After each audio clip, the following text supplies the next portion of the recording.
everyone, welcome to lecture 12 of macroeconomics for your class 12th. इस particular lecture में हम जो पढ़ने वाले हैं it is going to be very interesting. We are going to read about nominal GDP and real GDP. ठीक है, अब इन दोनों बातों को हम एक एग्जाम्पल से समझेंगे. See, एक के सिनारियो में दो दोस्त हैं अर्जुन और रिया. This man, इसका नाम है अर्जुन और ये लड़की इसका नाम है रिया.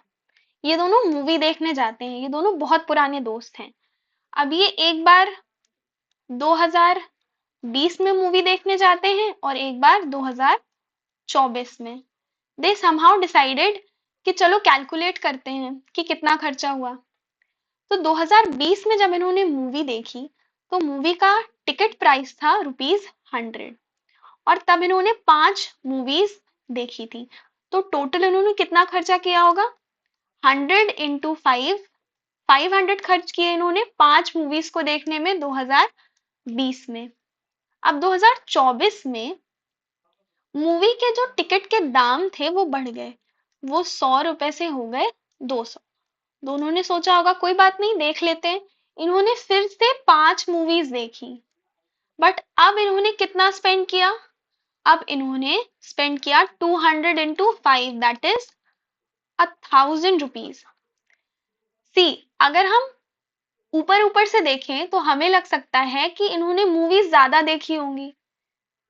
2020 में इन्होंने 500 स्पेंड किया, 2024 में इन्होंने 1000 स्पेंड किया.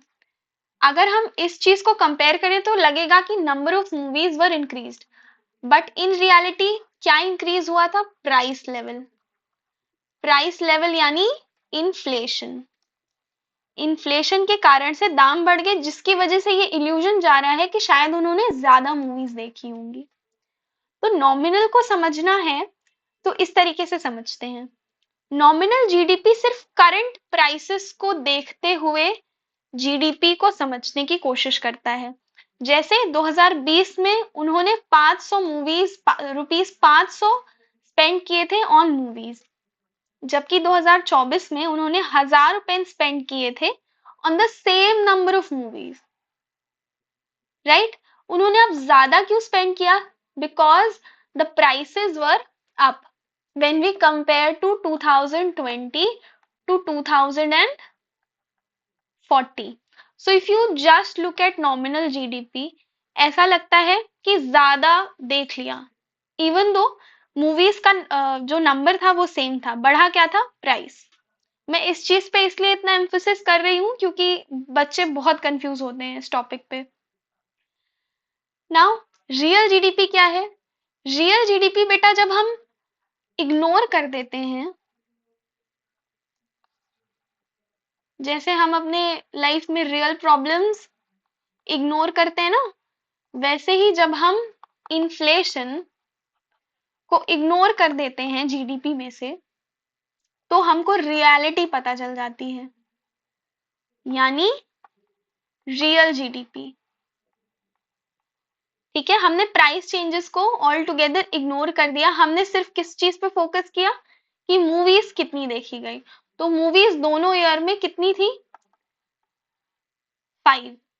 अगर मूवीज का जो प्राइस है, टिकट का प्राइस अगर नहीं बढ़ा होता तो क्या वो ज्यादा स्पेंड करते? नहीं, वो वही 500 रुपए स्पेंड करके आते अगर अभी भी दाम 100 होता.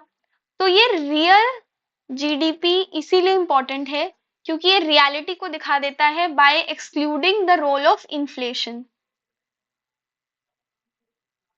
सो अर्जुन और रिया के एग्जाम्पल से हमें क्या समझ में आया कि nominal GDP is like looking at how much Arjun and Riya spent on movies. Current prices पे, करंट टिकट प्राइसेस पे अर्जुन और रिया ने उन पर्टिकुलर ईयर्स में कितना स्पेंड किया था. 2020 में कम किया और 2024 में ज्यादा किया.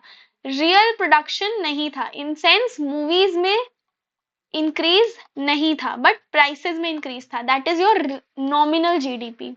Real is like ignoring the price hike. जो इन्फ्लेशन था ना, इन्फ्लेशन को हमने रूल आउट कर दिया. हम बस ये काउंट कर रहे थे कि मूवीज कितनी देखी। This actually shows you the real story, the number of movies that they have watched, regardless of the ticket prices. Now let us in tabular form understand कि दोनों variable होते क्या हैं. So also you can take screenshot if you want. Nominal variable हमेशा current prices पे calculate होता है और real variable constant prices पे calculate होता है. इसलिए जब हम nominal GDP को calculate करते हैं, let me take some space for you.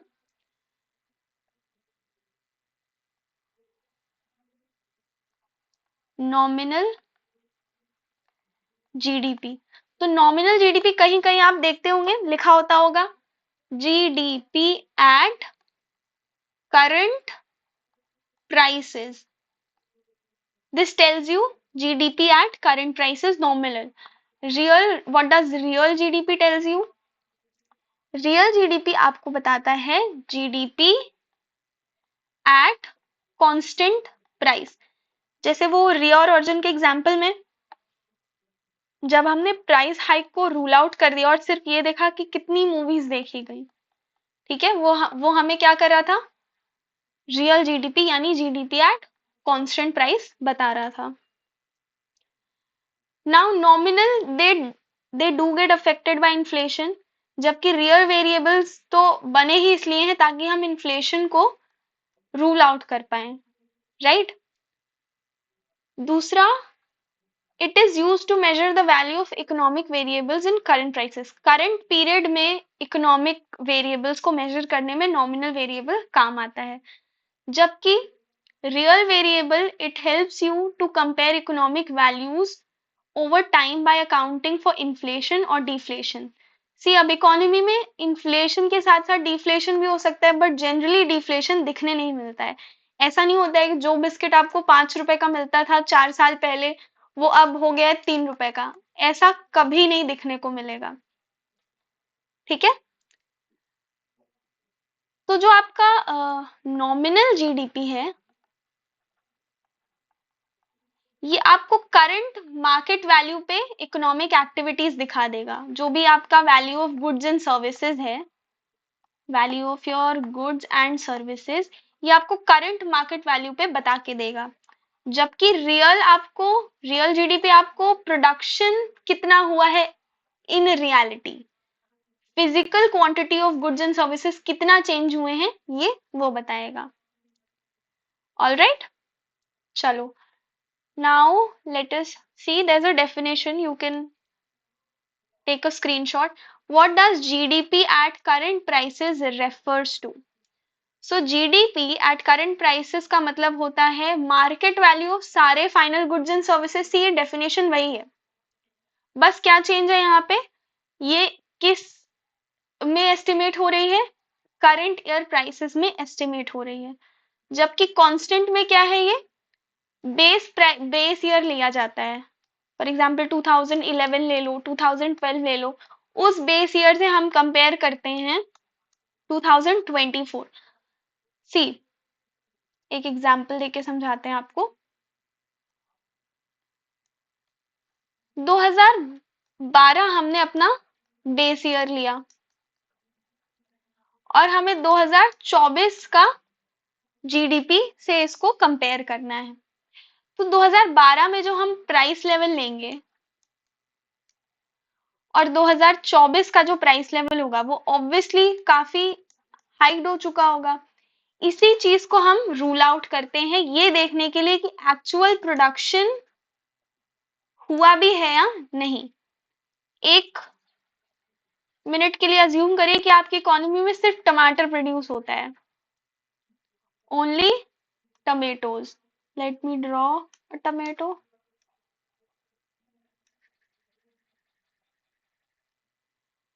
अब आपने टमेटोज ग्रो किए, इनका कॉस्ट था 20 रुपए और 5 किलो प्रोडक्शन हुआ, कितना हो गया, 100 रुपए. अब आपने क्या किया, सेम 2024 में टमाटर हुए, सिर्फ 2 किलो प्रोडक्शन हुआ और प्राइस कितनी हो गई थी आपकी, 50 रुपए, टोटल क्या हो गया 100 रुपए। देखने में तो लगेगा कि अरे वाह,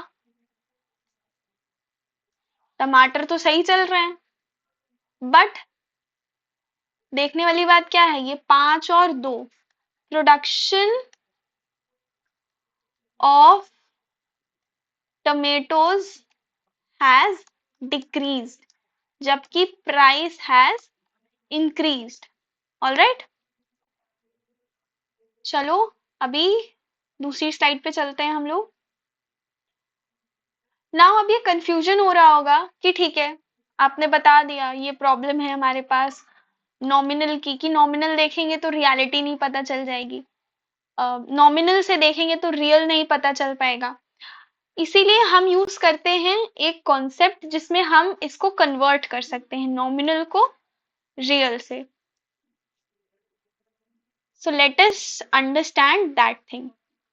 How to convert nominal GDP to real GDP. The process is called adjusting for inflation.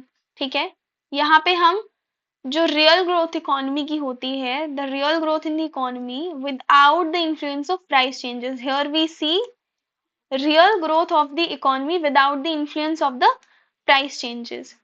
अभी ये इस वर्ड से डरना नहीं है, समझा दिया जाएगा आपको कि प्राइस इंडेक्स क्या होता है। So the formula is real GDP is equals to nominal GDP upon price index into 100। ये प्राइस इंडेक्स क्या दिखा रहा है, how much prices have increased since the base year, उससे इसको डिवाइड कर देते हैं टू फिगर आउट कि रियल जीडीपी क्या है।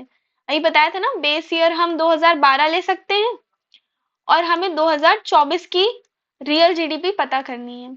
तो जो प्राइस लेवल में जो चेंजेस हुए होंगे, जो इंक्रीज हुआ होगा, उससे हम इसको डिवाइड कर देते हैं, right. It is a way to measure the average change in prices over time. Price level क्या होता है, it is a way to measure average change in prices. बहुत सारे गुड्स होते हैं, ठीक है, उनका हम एवरेज प्राइस चेंज ले लेते हैं।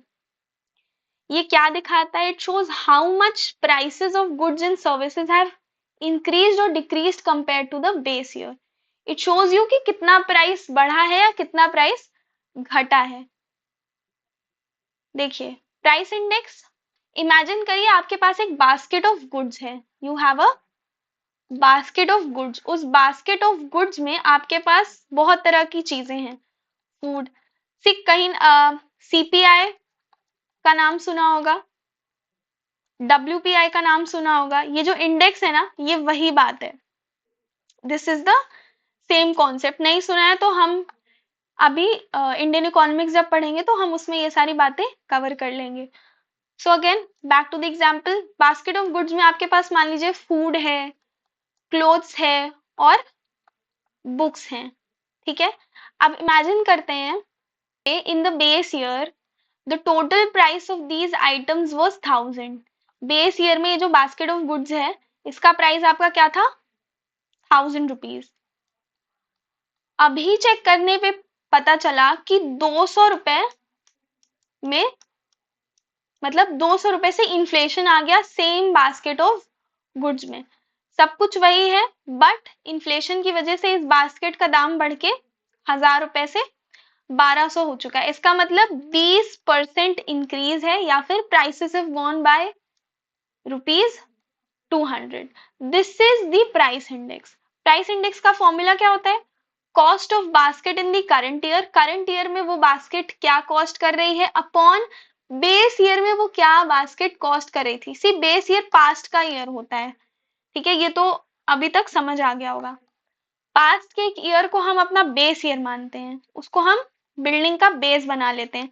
उससे हम देखते हैं कि रियलिटी में जीडीपी ग्रो हो रही है या फिर सिर्फ इल्यूजन जा रहा है ग्रोथ का because of inflation. Understood. So the formula is cost of basket in current year upon base year into 100। ये देखो समझने के लिए एग्जाम में बहुत कम चांसेस हैं कि प्राइस इंडेक्स के बारे में आ जाए, बट आपको पता होना चाहिए। अब एक टर्म आ सकता है आपके पास, GDP deflator. GDP deflator is nothing but nominal GDP और रियल जीडीपी को आप डिवाइड करके 100 से मल्टीप्लाई कर देंगे, you will get the value of GDP deflator. It is more और लेस द सेम थिंग, ठीक है. Fixing the real GDP from nominal GDP, it is telling you the same phenomena. The GDP deflator, what does it measure? It measures the price level by comparing nominal GDP. जैसे हम वहां पे price level को rule out करके देख रहे थे कि रियल जीडीपी कितनी है, वैसे हम यहाँ पे देखेंगे कि प्राइस लेवल में कितने चेंजेस आए हैं. ठीक है. So it measures the price level by comparing nominal GDP to real GDP, showing how much of change in GDP is due to changes in the price level. ये आपको ये दिखाता है कि जीडीपी में कितना चेंज आपके प्राइस लेवल की वजह से आया है. ठीक है. जब हम नॉमिनल से बेटा रियल की तरफ जा रहे थे तो हम ये देख रहे थे कि इकोनॉमी में एक्चुअल प्रोडक्शन कितना हो रहा है, बढ़ भी रहा है या घट रहा है. जीडीपी डिफ्लेटर का क्या उद्देश्य है? ये देखना चाहता है कि जीडीपी आपका कितना बढ़ रहा है प्राइस लेवल के कारण. अब थ्योरेटिकली प्राइस लेवल दो तरीके के हो सकते हैं, या तो इन्फ्लेशनरी टेंडेंसीज रहेंगी यानी प्राइस लेवल बढ़ रहे होंगे, और इसका जस्ट स्टार्किंग ऑपोजिट डिफ्लेशन. डिफ्लेशन का मतलब प्राइसेस घट रहे हैं. ठीक है. So the price index works similar to the GDP deflator, as I have told you.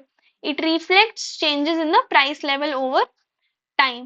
अभी देखिए एक न्यूमेरिकल है, इसमें कुछ नहीं, आपको वैल्यूज रख देनी है तो आपको जीडीपी डिफ्लेटर पता चल जाएगा. फॉर्मूला क्या है हमारे पास जीडीपी डिफ्लेटर का? Nominal upon real into 100. तो यहाँ पे नॉमिनल की वैल्यू क्या है बच्चों? We have 20,000 crore upon 16 into 100. इसको सॉल्व कर देंगे तो आपको क्या हो जाएगा, आपको मालूम चल जाएगा कि जीडीपी कितना डिफ्लेट हो रहा है, किसके वजह से? प्राइस लेवल्स के वजह से. अंडरस्टूड? चलो अब एक सिमिलर कॉन्सेप्ट है, not similar actually, additional concept, जिसको हम कहते हैं पर कैपिटा इनकम. पर कैपिटा इनकम का देखो मोटा मोटा मतलब क्या है. सपोज करो ये तुम्हारा इनकम है, ये तुम्हारी नेशनल इनकम है. नेशनल इनकम को आप अपनी टोटल पॉपुलेशन से जब डिवाइड कर देते हो, when you divide your national income with the total population of your country, what do you get? You get something called CPI, पर capita income. Alright, so this is the definition of पर capita income. It is the average. अब मान लो आपने not equal, आपने average निकाला. ठीक है. 100 रुपए आपकी इंडिया की इनकम है और आपके पास 5 लोग हैं. सो सबकी एवरेज इनकम कितनी हो गई, इससे हम एवरेज निकाल रहे हैं. So per capita income is the average income earned by each person in a country over a certain period, usually year. एक साल के लिए लेते हैं हम, जैसे हम सारे वेरिएबल्स में करते हैं नेशनल इनकम के. ठीक है. It is calculated by doing nothing, जो अभी हमने डिस्कस किया. टोटल नेशनल इनकम को हम टोटल पॉपुलेशन में से डिवाइड कर देंगे. बस हमें क्या पता चल जाएगा? हमारा पर कैपिटा इनकम. ठीक है. Now, per capita income, it is often considered better for comparing living standards between countries or regions. दो कंट्रीज के बीच में पर कैपिटा इनकम आप न्यूज़पेपर में या वैसे भी सुनते होंगे कि इनका पर कैपिटा इनकम हमसे ज्यादा है, उनका पर कैपिटा इनकम हमसे कम है. सो पर कैपिटा इनकम एक अच्छा मेजर होता है दो देशों या दो से अधिक देशों के बीच में उनका लिविंग स्टैंडर्ड जज करने के लिए, या फिर रीजन इंटर रीजन, यूपी का तमिलनाडु से, तमिलनाडु का आंध्र प्रदेश से. ठीक है. This makes it easier to understand the income levels of individual. ठीक है. नेशनल, अब इन दोनों में देखो difference. National income on the other hand वो टोटल इनकम बता रहा है आपके देश की, ये आपका पॉपुलेशन साइज को काउंट में नहीं लेता है। A country with a large national income might seem rich, जैसे इंडिया, हमारे केस में ये होता है, हमारी population, we are the most populous nation, we have surpass China as you know. So हमारी पॉपुलेशन बहुत ज्यादा है, जिसकी वजह से हमारा पीसीआई पर कैपिटा इनकम, बहुत सारे ऐसे देश जिनकी हमसे कम नेशनल इनकम है, उनसे भी, उनके पीसीआई से भी हमारा पीसीआई कम दिखता है। This problem is because of large population. हम जब एवरेज इनकम निकालते हैं ना पर पर्सन की, तो वो लो हो जाती है हमारी। So that was the difference between your PCI and national income. अब पीसीआई का एक कैच है जो अभी हमने डिस्कस किया, अगर आपकी पॉपुलेशन ज्यादा होती है तो पीसीआई भी आपको क्लियर पिक्चर करके नहीं देता है। फॉर एग्जाम्पल इंडिया के मान लेते हैं 20% लोग 20% लोग के पास कोई सोर्स ऑफ इनकम नहीं है, एवरीबडी इज अनएम्प्लॉयड, एवरी 20%। तो जो, अब हम पीसीआई निकालते हैं, हम तो एवरेज ले रहे हैं, तो हम ये 20% को भी कैलकुलेट कर ले रहे हैं, बट रियलिटी में क्या उनके हाथ में कोई इनकम है? नहीं। बट शोकेस क्या हो रहा है कि उनके पास भी एवरेज इनकम, मान लो अगर 500 आई है तो 500 है, जबकि उनके पास रियलिटी में जीरो इनकम है, राइट। सो एक एग्जांपल से समझते हैं। If a country A has a national income of these many crore and a population of 100 crore, उसका पर कैपिटा कितना है? 10,000 है। सी पॉपुलेशन इनकी 100, कंट्री बी की पॉपुलेशन है 25 और इनका जीडीपी भी हमसे हाफ है, बट स्टिल पीसीआई अगर कंपेयर कर रहे हैं तो इनके पास 10,000 हो रहा है और इनके पास 20,000 हो रहा है। यही बहुत सारे सिचुएशन में हमारे साथ हो जाता है when we compare our PCI to everybody else's PCI, जिनका नेशनल इनकम कम हो जाता है, बट क्योंकि उनकी पॉपुलेशन भी कम है तो उनका पीसीआई हमसे ज्यादा निकलता है। ऑलराइट, चलो फिर, that's it, thank you so much. Also you can comment all your queries here, ठीक है।